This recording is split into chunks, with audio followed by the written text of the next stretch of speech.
Francis Ngannou, Tyson Fury, un combat qui a tenu toutes ses promesses.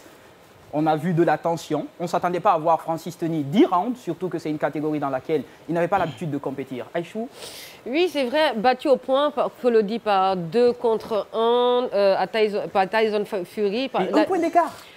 Oui, un point, juste un point, voilà. 76, 78, quelque voilà, chose comme ça. 75, 76. Oui, 75, 74, Oui. 75, 74, 75, 74, 73, 96. Voilà, c'est juste quelques petits... Un point. Voilà.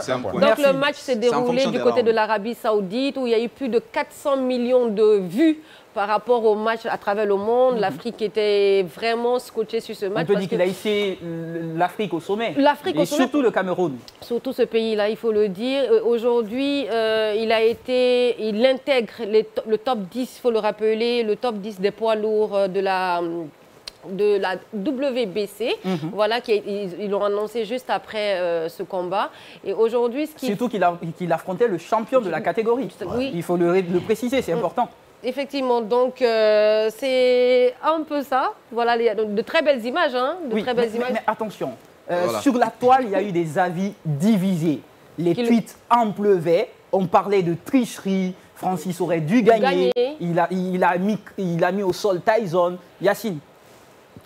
Après les calculs. Je pense qu'il n'a jamais gagné ce combat. Oh là, d'accord. Je pense qu'il s'est bien comporté, il s'est bien battu. Il a même mis... un KO? Non, pas KO, il a mis au sol. Au troisième round. Il a donné un crochet de gauche, il est tombé. Mais ce n'est pas la première fois dans l'histoire de la boxe que quelqu'un est mis au sol et qu'il se lève, il gagne au point. Oui, on a vu le même combat avec Deontay Wilder. Voilà. Ce qui a joué contre Francis, c'est qu'il n'est pas habitué à la boxe anglaise. Il est habitué au MMA. Donc parfois, il se laissait prendre sur des coups qui valaient des points. Alors que pour lui, ce n'est pas... En fait, il n'a pas réussi à totalement se libérer de son style de MMA. Je trouve qu'il n'a pas démérité, qu'il s'est bien battu. D'ailleurs, c'est un exploit, 10 rounds. Ce n'est même pas sa catégorie, c'est la première fois. Et surtout contre Tyson Fury, oui, c'est le champion du monde des poids lourds, mais il n'a jamais gagné le combat. Ce n'est pas comme si j'ai entendu on l'a triché. Non, il n'a jamais gagné ce combat. Selon toi, s'il avait mis KO, c'était plié d'avance? Non, mais KO, c'est KO. KO, ça veut dire que le combat prend fin. Est-ce que quelque part, ce n'est pas la maladresse de Francis? Parce qu'à un moment, il aurait pu plier le combat avec des coups, mais les coups n'étaient pas précis. Certes, il frappe fort, mais les coups n'étaient pas vraiment précis. Ouais, justement, c'est ce que Fury a compris depuis le premier, deuxième, troisième round. Surtout quand il a mis le knock-out, il est tombé, il était au sol. Il a compris qu'il fallait mettre un peu de distance. Comme lui, il a des longs bras. Et il a changé de technique. Et c'est ce qui a failli, c'est ce qui a beaucoup plus mis, comment dire, Ngannou perdre certains points, surtout au-delà du troisième round jusqu'à la fin. Maintenant, l'autre côté, après, parce que Francis, lui, s'est fait cocher beaucoup plus de la part Tyson. Mike Tyson.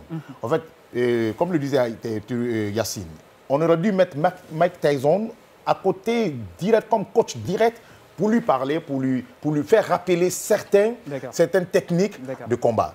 Mais bon, le monsieur, il était comme invité, après quand même qu'il a donné sa petite formation. Mais je sais, c'est un exploit déjà, c'est déjà un bon début. 37 ans, MMA qui vient avec le champion du poids lourd. Surtout que ce n'est même pas sa catégorie. Voilà, moi je pense bien, c'est une très grande victoire pour lui.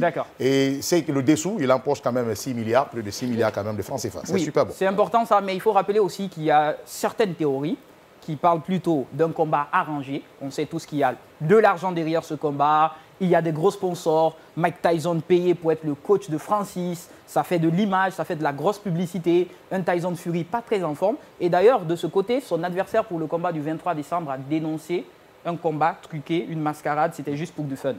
Non, c'est ce qu'on sort tout le temps. Il y a des complotistes éternels. Vous vous rappelez du combat entre Floyd, ouais.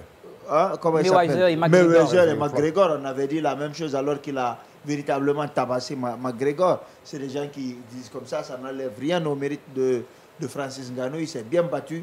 Il n'y a aucun arrangement. Il était à 2 doigts de réaliser l'exploit. Mais ce n'est que partie remise. Moi, je pense bien. L'autre image aussi que je suis en train de voir, c'est l'image de l'Arabie Saoudite qui s'intéresse beaucoup plus au sport.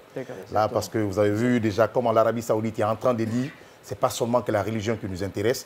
Ils sont sortis ils sont en train de vendre aussi l'image du pays, non pas seulement que par la religion, mais par le sport. On voit les gros transferts. Justement, vous avez vu, même les habillements, la Coupe du Monde. Voilà, même les habillements sont en train de changer pour dire que oui, l'islam, c'est vrai. Mais il y a ce plaisir aussi. Qu'est-ce que tu veux dire par là? Non, parce qu'on pense bien qu'en Arabie Saoudite, il faut être en boubou et puis en échappe et tout. On devrait être en boubou et en échappe. Justement, mais aujourd'hui, vous avez vu, du moment où Cristiano Ronaldo se promène torse nu, sa femme en moulante, donc, et un combat comme ça torse nu. C'est une erreur. Non, mais attention, je te dis, le sport, ça ne peut jamais aller. Et l'Arabie Saoudite a compris. Et moi, chapeau à eux de vendre encore, de donner une belle image aussi à ce pays. Je suis triste.